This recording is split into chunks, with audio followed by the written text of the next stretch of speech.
योग। समय बीतता गया। मीना जी किसी न किसी तरीके से अनूप को समझाती, लेकिन अनूप अपने फैसले पर अडिग रहा। अनूप रश्मि से मिलता रहा, उसे यकीन दिलाता रहा कि वो एक दूसरे के लिए बने हैं। अरे रामेश्वर भाई साहब, आप आइए ना, मीना जी ने कहते हुए दरवाजा खोला। मनोहर कहाँ है भाभी? पूजा कर रहे हैं। आप बैठिए, मैं अभी बुलाती हूँ। पूजा खत्म करके मनोहर जी आए और अपने दोस्त से गले मिलते हुए उनका हालचाल पूछा। रामेश्वर, रिटायरमेंट के बाद जिंदगी कैसी कट रही है? मनोहर जी ने पूछा। अभी तो 2-4 दिन ही हुए हैं, लेकिन सच बताऊं तो सुकून महसूस कर रहा हूँ। इतनों सालों से वही रूटीन फॉलो करके ऊब गया था। बस अब जल्दी ही रश्मि के हाथ पीले कर गंगा नहाना चाहता हूँ। रामेश्वर जी ने कहा। फिर देर किस बात की? चलो, तुम्हारी ये इच्छा पूरी कर देते हैं। हंसते हुए मनोहर जी ने कहा। मैं समझा नहीं। मतलब, हम रश्मि को अपने घर की बहू बनाना चाहते हैं। क्यों मीना, मैंने ठीक कहा ना? मीना जी ने हंसते हुए हामी भर दी। ओहो, आप लोगों ने मेरे मुंह की बात छीन ली। मैं सच में बहुत भाग्यशाली हूँ। अनूप और रश्मि की जोड़ी बहुत खूब जमेगी। रामेश्वर जी खुशी से फूले नहीं समा रहे थे। दोनों बचपन के दोस्त भी है, लेकिन एक बार हमें दोनों बच्चों की राय भी पूछनी चाहिए, मनोहर जी ने कहा। हाँ, तुम ठीक ही कह रही हो। मैं आज ही रश्मि से बात कर लूंगा, रामेश्वर जी ने कहा। कुछ देर तक बातें चलती रही। उसके बाद रामेश्वर जी ने आज्ञा ली और अपने घर चले गए। उधर रश्मि और अनूप पार्क में बैठे भविष्य के सपने सजा रहे थे।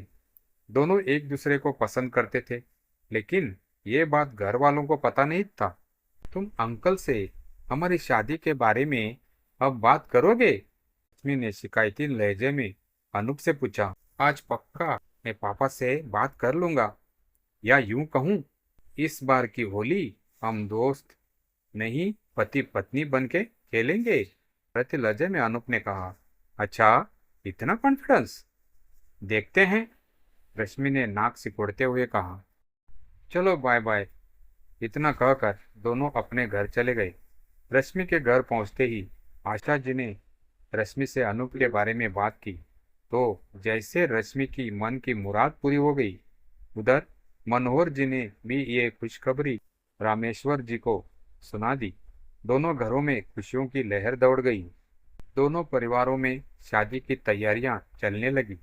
शादी के 2 दिन बाद होली थी। शादी अनु बार बार रश्मि को अपनी कही बात पर छेड़ता और कहता, देखा, कहा था ना कि इस बार की होली हम पति पत्नी बनकर खेलेंगे। उसकी बात सुनकर रश्मि शर्मा जाती। शादी को 2 दिन ही बचे थे। शादी की तैयारियां लगभग हो चुकी थी। खाने के मेनू में आए बदलाव के कारण मनोहर जी इस बाबत कैटरर्स से मिलने चले गए। कैटरर से बात करके और फाइनल लिस्ट उनको देकर वो घर लौट रहे थे। तभी एक बाइक ने उन्हें टक्कर मार दी और उनकी उसी वक्त मौत हो गई। बाइक चला रहे दोनों व्यक्ति नशे में थे। कैटरर ने तुरंत एक्सीडेंट की खबर अनूप को दी। अनूप ने रामेश्वर जी को भी खबर कर दिया और दोनों हॉस्पिटल पहुंचे, तो उन्हें पता चला कि मनोहर जी की मृत्यु हो चुकी है। दोनों घरों में इस घटना के कारण हाहाकार मच गया। दोनों घरों में मातम छा गया। किसी ने भी ऐसे अनिष्ट की कल्पना तक नहीं की थी। दोनों परिवारों के लगभग सारे रिश्तेदार भी आ चुके थे। रामेश्वर जी इस कठिन समय में हर पल अनूप के साथ रहे। उन्हें अपने दोस्त के जाने का गम अंदर ही अंदर खाए जा रहा था, लेकिन अनूप कमजोर ना पड़ जाए इसीलिए वो ऊपर कठोर बने रहे। मनोहर जी की आकस्मिक मृत्यु के कारण घर में तरह तरह की बातें होने लगी। कोई कहता लड़की के पैर बहुत अशुभ है, तो कोई कहता अपशकुनी है, ससुर कोई खा गई। ये उड़ती फिरती बातें मीना जी के कानों तक पहुंच गई और उन्होंने भी मन ही मन इस बात को यकीन कर लिया कि रश्मि अपशकुनी है। इस घटना को 3-4 महीने बीत गए। अब जिंदगी की गाड़ी धीरे धीरे पटरी पर आने लगी थी। एक दिन रामेश्वर जी अनूप के घर आए और मीना भाभी से कहने लगे, समय कब बदल जाता है किसी को नहीं पता। मनोहर इस शादी से कितना खुश था, काश वो इतना सुन। मीना जी रोने लगी, भाभी, ईश्वर की मर्जी के आगे हम सब बेबस हैं, लेकिन मनोहर की इच्छा को अब हम मिलकर पूरा करेंगे। आप कहिए तो शादी के लिए नया दिन निकलवाएं। नहीं, अब रश्मि और अनूप की शादी नहीं हो सकती। आप ये क्या कह रही है? सही कह रही हूँ। रश्मि हमारे परिवार के लिए अपशकुनी है। उससे रिश्ता तय होते ही मनोहर जी इस दुनिया से चले गए। रामेश्वर जी को अपने कानों पर विश्वास नहीं हुआ। आप ये क्या कह रही है? मनोहर का इस दुनिया से जाना ईश्वर की इच्छा थी, इसमें रश्मि का कोई दोष नहीं। मुझे लगता था कि आप समझदार महिला है, लेकिन आप भी अंधविश्वासी और छोटी सोच की निकली। मेरी बेटी अपशकुनी नहीं है। आप क्या रिश्ता तोड़ोगी? मैं ऐसे घर में स्वयं अपनी बेटी को नहीं दूंगा। मैं ये रिश्ता तोड़ता हूँ। गुस्से में आग बबूला होकर रामेश्वर जी वहां से चले गए। बात अनूप तक पहुंची। उसने माँ को बहुत समझाया, लेकिन वो नहीं मानी। अनूप ने भी अपना फैसला सुना दिया। अगर वो शादी करेगा तो सिर्फ रश्मि से और किसी से नहीं। मीना जी अनूप के फैसले से ना पिघली और वैसे ही कठोर बनी रही। कुछ दिनों बाद अनूप के मामा अपनी भांजी और अनूप की छोटी बहन राधा के लिए रिश्ता लेकर आए। लड़के का परिवार समृद्ध और पढ़ा लिखा था। लड़का भी सरकारी नौकरी करता था। उसके माँ और पिता दोनों शिक्षक थे। मामा ने अपनी बहन मीना को समझाते हुए कहा कि अनूप को कुछ समय दो, अभी जख्म हरा है, फिर वो तुम्हारी बात मान लेगा। उस लड़की से विवाह करने से इनकार कर देगा। अभी बेटी की शादी धूमधाम से करो। मीना जी ने हामी भर दी। कुछ ही दिनों में राधा का विवाह मनीष से कर दिया गया। ससुराल में राधा को वह होशियार करते थे। इधर रश्मि ने अपनी पढ़ाई जारी रखी और अनूप को नौकरी मिल गई। समय बीतता गया।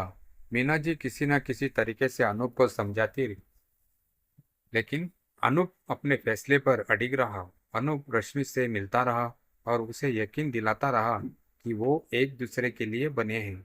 सब कुछ ठीक ठाक चल रहा था। अचानक राधा के पति के एक्सीडेंट की खबर आई। अचानक गाड़ी के सामने एक छोटा बच्चा आ गया और उसे बचाने के लिए गाड़ी सड़क से नीचे लुढ़क गई। खैर, मनीष की जान तो बच गई, लेकिन उसे रीढ़ की हड्डी में चोट आई, जिस कारण डॉक्टर ने उसे 6 महीने बेड रेस्ट की सलाह दी। मीना जी यह खबर सुनते ही डर गई और यह सोच बैठी कि अब उनकी बेटी को भी सब मनहूस कहेंगे। इस डर के कारण वो राधा के घर पहुंच गई और कहने लगी कि इसमें राधा की कोई गलती नहीं है, और इस घटना को ईश्वर के कहर का नाम देने लगी। राधा की सास मीना जी के मन की बात भांप ली और उनको आश्रित करने के लिए कहने लगी, मैंने तो आपसे ऐसा कुछ नहीं कहा। आप ऐसा क्यों सोचती है कि हम अपनी बहू को मनहूस मानेंगे? हम पढ़े लिखे लोग हैं और ऐसी रूढ़िवादी सोच को बिल्कुल नहीं मानते। मुझे तो खुशी है कि मुझे राधा जैसी बहू मिली जो अपने पति की सेवा में लगी है। कोई शुभ अशुभ नहीं होता, ये तो संयोग की बात है। होनी को कौन टाल सकता है? समदन की बात सुनकर मीना जी के गले में महीनों से लटकी हुई फांस आज निकल गई। रश्मि के साथ किए गए उन्हें अपने दुर्व्यवहार के लिए बहुत अफसोस हुआ। वो वहां से सीधे रामेश्वर जी के घर पहुंची और अपने किए की माफी मांगी। रश्मि और अनूप विवाह का निश्चित दिन निकाल कर दिया। दूसरे दिन होली का त्योहार था। अनूप ने रश्मि से किए गए अपने वादे की याद दिलाते हुए लाल रंग उसके गाल में लगा दिया और धीरे से कहा, होली की शुभकामनाएं मिसेज अनूप। इतना सुनते ही रश्मि शर्म से उसके आगोश में समा गई।